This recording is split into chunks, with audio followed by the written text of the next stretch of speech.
Quiero enmarcar mi intervención en los términos más respetuosos posibles, tratando de abonar a un debate constructivo que fortalezca a nuestras instituciones, a nuestra democracia, a nuestro país. El hecho de la renuncia de un ministro de la Suprema Corte de Justicia es un suceso de gran trascendencia. Los medios de comunicación dedican espacios importantes para entender su trascendencia y también sus antecedentes y consecuencias. El Senado no puede quedar silente en este debate. Nos toca asumir una grave responsabilidad. ¿Qué hacer? ¿Qué hacer en estos momentos? Cuando el presidente de la República, Andrés Manuel López Obrador, protestó como tal, juró cumplir y hacer cumplir la Constitución y las leyes. Igual que nosotros, cumplir la Constitución. Y el artículo 98 de la Constitución dice que las renuncias de los ministros de la Suprema Corte de Justicia solamente procederán por causas graves. Serán sometidas al Ejecutivo y si éste las acepta, las enviará para su aprobación al Senado, cosa que ya hizo. Ergo, el presidente de la República ya acató esta norma constitucional y consideró las causas graves que a su juicio ameritan aceptar la solicitud de licencia. Yo quisiera, a través de esta intervención, Presidenta, que respetuosamente la mesa directiva solicitara a la Presidencia de la República cuáles fueron las causas graves que consideró para conceder esta solicitud. ¿Y qué debemos hacer nosotros en consecuencia? Yo no quisiera que nos atrapáramos en el debate del personaje, que además hay que decirlo, ha sido polémico antes, durante y después de su ejercicio. Pero no creo que sea el tema. El tema que a mí me preocupa mucho es el procedimiento. Actuar,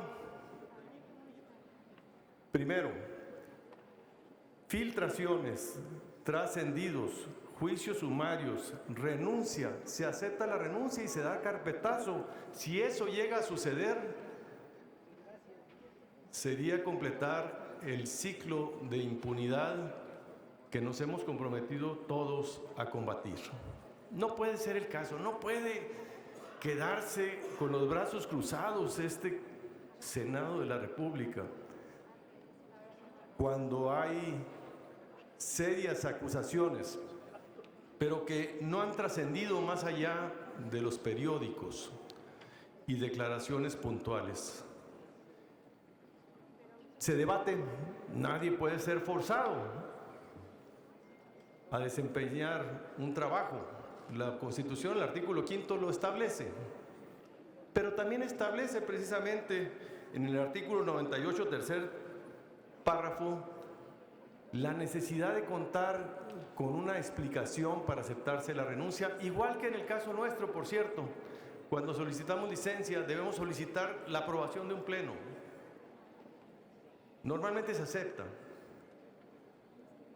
Pero yo lo que quisiera que nos preguntáramos es, ¿qué nos imaginamos que motivó el tercer párrafo del artículo 98 para ponerlo en la Constitución? ¿Qué nos imaginamos que pudo haber sucedido para establecer un requisito tan imperativo, utilizando el término solamente? Y yo me pregunto si no es para estos casos, cuando hubiese algún amago, alguna amenaza, y te intercambien Una renuncia a cambio de un silencio, a cambio de una impunidad. La renuncia del ministro Medina Mora tiene muchas repercusiones, muchas de ellas muy positivas, como para el caso de Chihuahua, que se opuso vehementemente a que avanzaran sus investigaciones. Yo creo que esto hay que reconocerlo, pero no por eso debemos de caer nosotros en renunciar a nuestra delicada responsabilidad de ejercer este mandato constitucional de analizar las causas graves de una renuncia y entenderlas para ver si no se está cocinando algo de impunidad, si no se está solapando una corrupción. Esta es la reflexión que quiero dejar con ustedes, Presidenta. Este es el tema que a mí me tiene preocupado porque no carezco de los elementos suficientes. Esta es la renuncia. No sé si la han visto. Eduardo Medina Mora, ministro. Licenciado Andrés Manuel López Obrador, presidente constitucional de los Estados Unidos mexicanos, presente. Con fundamento en el artículo 98, tercer párrafo, que es el que le aludo, someto ante usted la renuncia al cargo de ministro de la Suprema Corte de Justicia de la Nación para que fui electo por el Senado de la República. Ruego usted acepte esta renuncia y acorde a lo previsto en la Constitución, la someta a consideración de este Senado de la República. De hecho, él mismo está pidiendo que seamos nosotros los que analicemos esta renuncia, porque él conoce perfectamente la Constitución y está estableciendo esta necesidad. ¿Por qué una lacónica renuncia? Déjenme decirles, por más sospechosismo, hay un político que inauguró ese término y que ya está en proceso de ser aceptado en la Real Academia Española, el sospechosismo, ni siquiera cuenta con fecha. No tiene fecha la carta de renuncia. No tiene causas ni graves ni no graves. Y la pregunta para nosotros, para mí, es ¿cómo debemos actuar?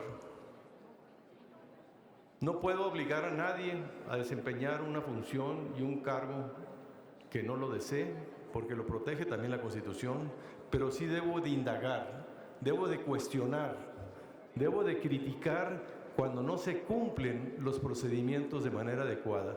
Y yo pido al gobierno federal que nos ayude a esclarecer las causas graves y pido a la mesa directiva que solicite respetuosamente a la presidencia para que nos comparta cuáles fueron las consideraciones que tuvo en este caso para turnarle al Senado esta grave responsabilidad.